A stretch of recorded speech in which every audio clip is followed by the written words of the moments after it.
Gama knife technology کے بارے میں معلومات آپ کو فراہم کی جا رہی ہے. کافی مضامین آپ کی سماعت کے لیے پیش کیے گئے. اب جب کہ یہ طریقہ علاج کامیاب طریقہ علاج ہے اور اس میں مسائل بھی کم ہیں اور آسانی سے کیا جا سکتا ہے، تو اس شعبے میں ہمارے جیسے معلومات کیوں توجہ نہیں دی جا رہی؟ اس حقیقت سے انکار نہیں کہ یہ کامیاب طریقہ علاج ہے، مگر اس کی مشین خاصی مہنگی ہے. اس وقت گاما نائف مشین کی قیمت 60 کروڑ روپیز ہے، یعنی کہ $600,000.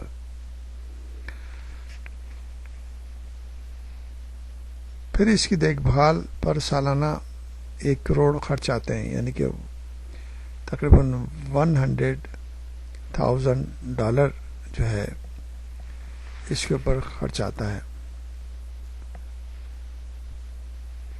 پھر ساتھ میں اس کے لیے ضروری ہے کہ ٹیکنالوجسٹ جو ہیں وہ بھی ٹرینڈ ہوں اور اسٹاف بھی کو ٹرین کیا جائے تاکہ وہ اس کو پراپر طریقے سے استعمال کر سکے. اس کے بعد سب سے اہم چیز جو آ جاتی ہے وہ آفٹر سیل سروس ہے کہ اگر اتنی زیادہ مشینیں نہ ہی ہوں گی اور صرف 1-2 مشینیں ہی ہیں تو اس کی ٹیکنالوجی اس کو ریپیئر کرنا، اس کو پرابلم بھی آتے ہیں. مشین کو لگانا ہی تو ایک آسان کام نہیں ہوتا. مشین کو لگانا، اس کے اور جو بھی طریقہ کار ہیں، اس کی حفاظت کے طریقہ کار ہیں، اس کے جو ریکوائرمنٹس ہیں وہ بھی پوری کرنا ایک بہت بڑا مرحلہ ہے.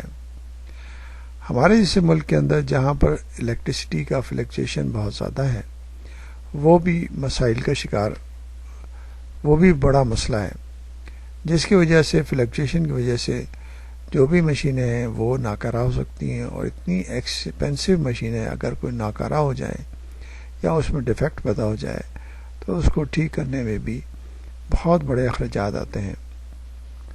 اگر محکمہ صحت اس ٹیکنالوجی کے لیے بجٹ مقصود کر دے تو پھر کوئی وجہ نہیں کہ یہ شعبہ نظر انداز ہوگا. سرکاری سطح پر جب یہ سہولت میسر ہوگی تو خود بخود عوام کی رسائی اس تک ممکن ہو جائے گی.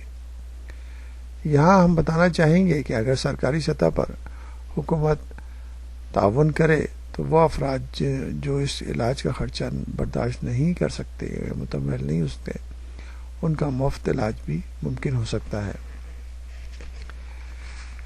ایک اور بات ہم بتانا چاہیں گے کہ ایک یمنی مریض جس کے حوالے سے گزشتہ دنوں کچھ خبریں بھی شائع ہوئیں، انٹرنیٹ کے ذریعے پاکستان سمیت دنیا بھر کے نیورو سرجن سے رابطہ کیا، مگر ہر جگہ مہنگے علاج کے باعث پاکستان کو ترجیح دی. یہاں کے مریض اس سستے علاج کا استفادہ کیوں نہیں کر رہے؟ سب سے بڑا مسئلہ یہ ہے، ساری بات پیسوں کی ہے. پاکستانی عوام کے پاس 2 وقت کی روٹی کا انتظام کرنا مشکل تر ہوتا جا رہا ہے. اس صورتحال میں 300,000 اور 375,000 روپیز رقم بھی خاصی بھاری رقم ہے جو ہر کوئی برداشت نہیں کر سکتا. پھر ہمارے یہاں زکوٰۃ کے نظام سے تو تقریباً سب ہی واقف ہیں. اگر سرکاری سطح پہ یہ سہولت فراہم کر دی جائے تو کوئی بعید نہیں کہ زیادہ سے زیادہ افراد اس سے فائدہ نہ اٹھا سکیں. بہرحال لوگوں کو اس کے بارے میں معلومات ہونا چاہیے کہ پاکستان میں اس کا علاج کافی سستا ہے، تو بیرون ملک کے مریض بھی اس سے فائدہ اٹھا سکتے ہیں اور یہاں پر جو میڈیکل ٹورزم جو ہے وہ بھی ترقی پا سکتا ہے. لیکن سب سے پہلے اپنے ملک کو صحیح کرنا ہوگا، دہشت گردی کے مسائل کو ختم کرنا ہوگا. اگر وہ مسائل باقی رہیں گے تو کوئی بھی فرد بیرونی ملک سے آ کے علاج کرانے کے لیے پاکستان آنے کی کوشش نہیں کرے گا. تو سب سے پہلے اپنے ملک کو صحیح کرنا ہے، کیونکہ میڈیکل ٹورزم جو ہے کے ذریعے پوری دنیا میں کافی ممالک بہت بڑی تعداد میں زر مبادلہ کما رہے ہیں. تو اس لیے ضرورت اس بات کی ہے کہ اپنے ملک کو صحیح کیا جائے، دہشت گردی کو ختم کیا جائے، حالات امن امان کی حالات کو بہتر کیے جائے تو یہ صنعت بھی بہت ترقی پا سکتی ہے، اور دنیا کے بہت سے ممالک کی طرح ہمارے ملک میں بھی اچھی خاصی زر مبادلہ اس میڈیکل ٹورزم کے ذریعے حاصل ہو سکتا ہے۔